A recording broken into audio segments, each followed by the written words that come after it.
Subscribe the channel and press the bell icon for upcoming videos.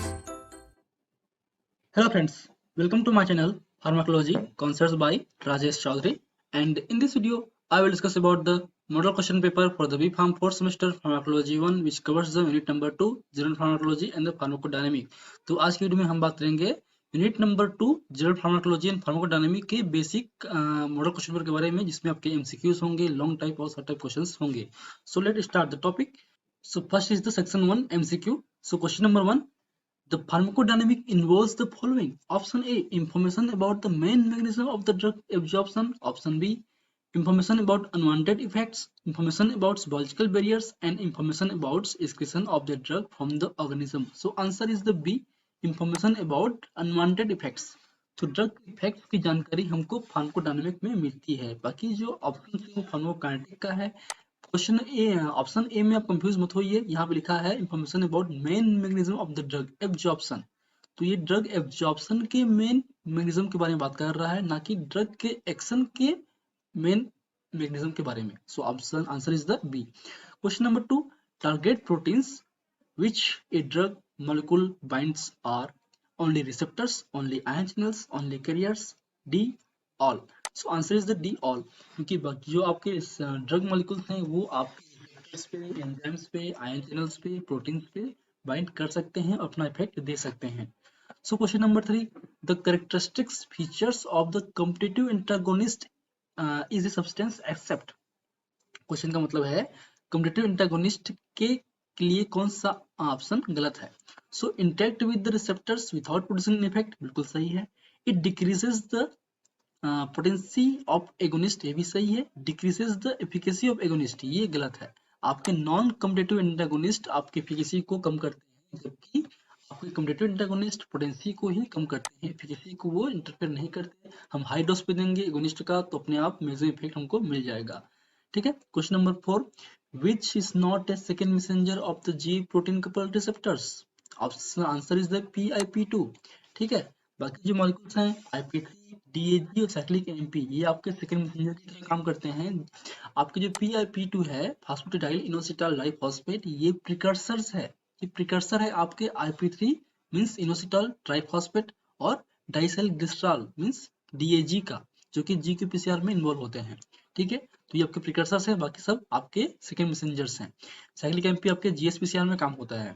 Question number 5 की ओर आते हैं। Take the substance which change the activity of an effector element but doesn't belong to messenger. तो इनमें से कौन सा molecules messenger की तरह काम नहीं करता लेकिन वो इफेक्टर को एक्टिवेट कर सकते हैं। So option A, cyclic MP, cyclic GMP, ji protein, in calcium ions. तो ये जो कैल्शियम आयंस हैं, साइक्लिक जीएमपी है, साइक्लिक एमपी है, ये मैसेंजर की तरह काम करते हैं, इनको मैसेंजर बोल सकते हैं। लेकिन जी प्रोटीन आपका मैसेंजर नहीं है, ये सिग्नलिंग मॉलिक्यूल है जो कि इंडिविजुअली किसी भी इफेक्टर प्रोटीन्स को, खासकर आयन चैनल्स को, आपके आपके नल साइक्लेज हो या फॉस्फोलाइपेसी हो, उनको ये एक्टिवेट कर सकते हैं। ठीक है।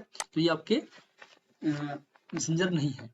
Question number 6, which is not a ligand-gated ion channels 5-HT3, NMDA, GABA B and glycine. So answer is the C, GABA B। बाकी जो रिसेप्टर्स हैं वो ligand-gated ion channels होते हैं। इसके अलावा 5-HT3, NMDA, glycine के अलावा आपका GABA A और आपके जो निकोटिनिक रिसेप्टर्स हैं वो भी होते हैं, LGIC। ठीक है। Question number 7, all of the following statement about the efficacy and potency are the true except। तो कौन सा सेंटेंस पोटेंसी और एफिकेसी के लिए सही नहीं है। Option A, efficacy is usually a more important clinical consideration than potency, बिल्कुल सही है। Efficacy is the maximum effect of the drug, बिल्कुल सही है। Potency is a comparative measure refers to the different doses of two drugs that are needed to be produce same effect, ये भी सही है। Option D, the ED50 is a measure of drug efficacy, ये आपका wrong statement है। ठीक है। Efficacy मतलब मैक्सिमम रिस्पांस, जो कि ED50 में केवल 50% रिस्पांस ही शो होता है। Question number 8, what phenomena can occur in case of using drug combination, tolerance, tachyphylaxis, accumulation and synergism. So answer is synergism.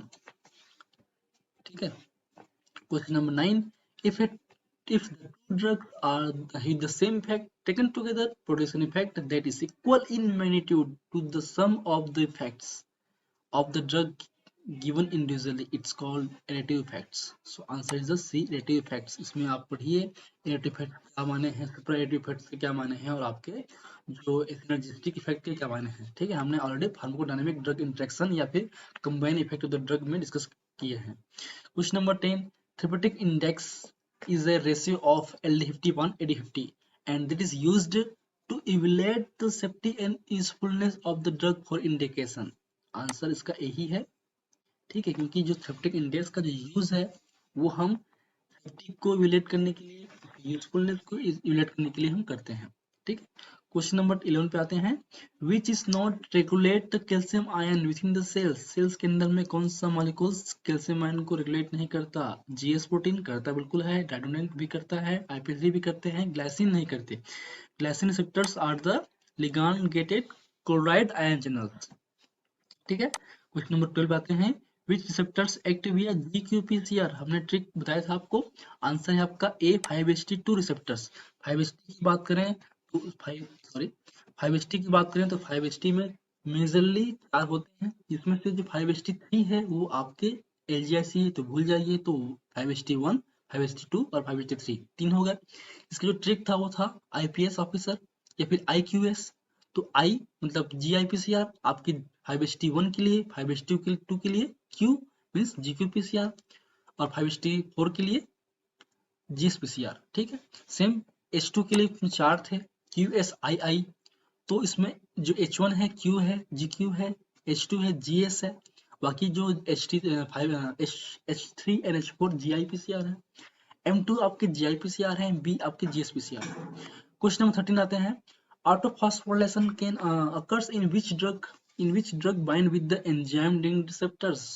तो कौन सा इनमें से मॉलिक्यूल्स हैं, ड्रग हैं जो कि ऑटोफॉस्फोराइलेशन होते हैं आपके एंजाइम लिंक्ड रिसेप्टर्स में, जिसमें दो टाइप के होते हैं. एक है आपका टायरोसिन काइनेस और एक है आपका जेक स्टेट. तो जेक स्टेट आपके ऑटोफॉस्फोराइलेशन नहीं होते हैं जबकि टायरोसिन काइनेस होते हैं. तो आंसर इसका इंसुलिन है. इंसुलिन जो है टायरोसिन काइनेस के थ्रू काम करता है, बाकी ग्रोथ हार्मोन, साइटोकाइंस, इंटरफेरॉन ये आपके जेक स्टेट के थ्रू काम करते हैं. आते हैं क्वेश्चन नंबर 14 की ओर. Choose the incorrect statement about the type 1 ADR. Dose related, pharmacological related, genetical related and can be prevented. तो आंसर इसका है सी, जेनेटिकल रिलेटेड इसकी नहीं होता. ठीक है, which is the type 2 ADR. Dose independent, allergic, idiosyncrasy और answer is the all. Question number 16 पे आते हैं. Side effects produced at the therapeutic dose. Therapeutic dose पे साइड इफेक्ट्स मिलते हैं, ओवर डोज पे हमको जो है टॉक्सिक इफेक्ट मिल सकते हैं. ठीक है, phase 2 clinical trials is mainly for the safety efficacy both. तो answer is the B. Phase 1 safety के लिए है, फेज 2 एफिकेसी के लिए है और फेज 3 दोनों के लिए है, याद रखिए आप. क्वेश्चन नंबर 13 आते हैं 18 पे. Phase 1 clinical trials conduct in 10 to 100 healthy person.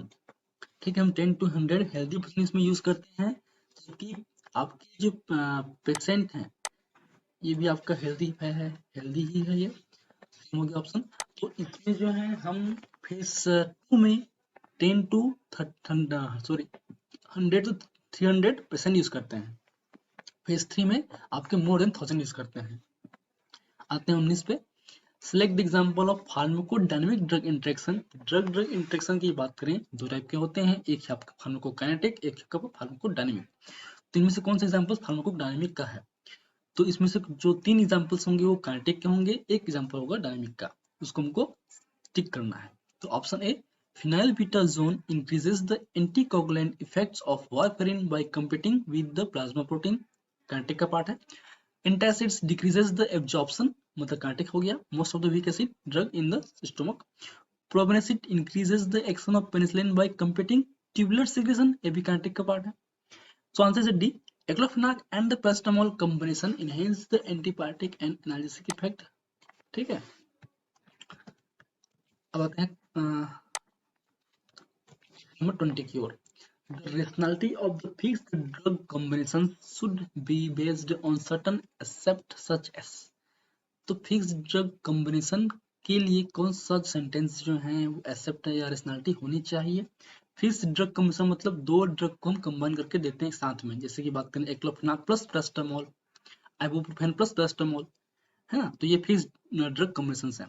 तो इनमें क्या प्रॉपर्टी होनी चाहिए, the drugs in the combination should be act by different mechanism, हाँ बिल्कुल होनी चाहिए।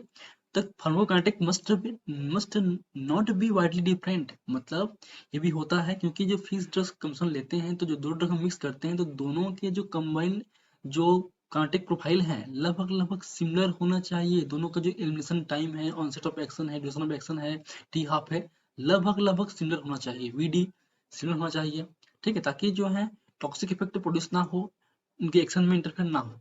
And see the combination should not have super toxic effect, ये भी सही है। तो आंसर आपका डी है आंसर, ठीक है। अब आते हैं हम लॉन्ग क्वेश्चंस की ओर। तो क्वेश्चन 1 है define the pharmacodynamic, classify the receptors and the exam explain the signal transduction cascade of GPCR. तो फार्माकोडायनामिक पोर्शन से जो है मेजरली लॉन्ग क्वेश्चंस में रिसेप्टर्स ही आते हैं।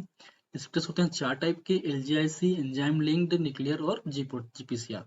तो जीपीसीआर बहुत ही इंपॉर्टेंट रिसेप्टर्स हैं, तो इसलिए हम लॉन्ग क्वेश्चंस में इसको पूछ सकते हैं। बाकी अदरवाइज शॉर्ट में भी आपका रिसेप्टर्स तो आना तय है, रिसेप्टर्स आना ही है, चाहे शॉर्ट हो चाहे लॉन्ग हो, हर बार हर क्वेश्चन पेपर में आपको देखने को मिलेगा रिसेप्टर्स। तो आपको डिटेल पढ़िए चारों रिसेप्टर्स को, ठीक है। And second is the discuss the drug discovery in development process. Third is the explain the pharmacokinetic और फार्माकोडायनामिक ड्रग इंटरेक्शन, ये भी आ सकते हैं, लेकिन मेजरली जो इंपॉर्टेंट है आपका यही है, ठीक है।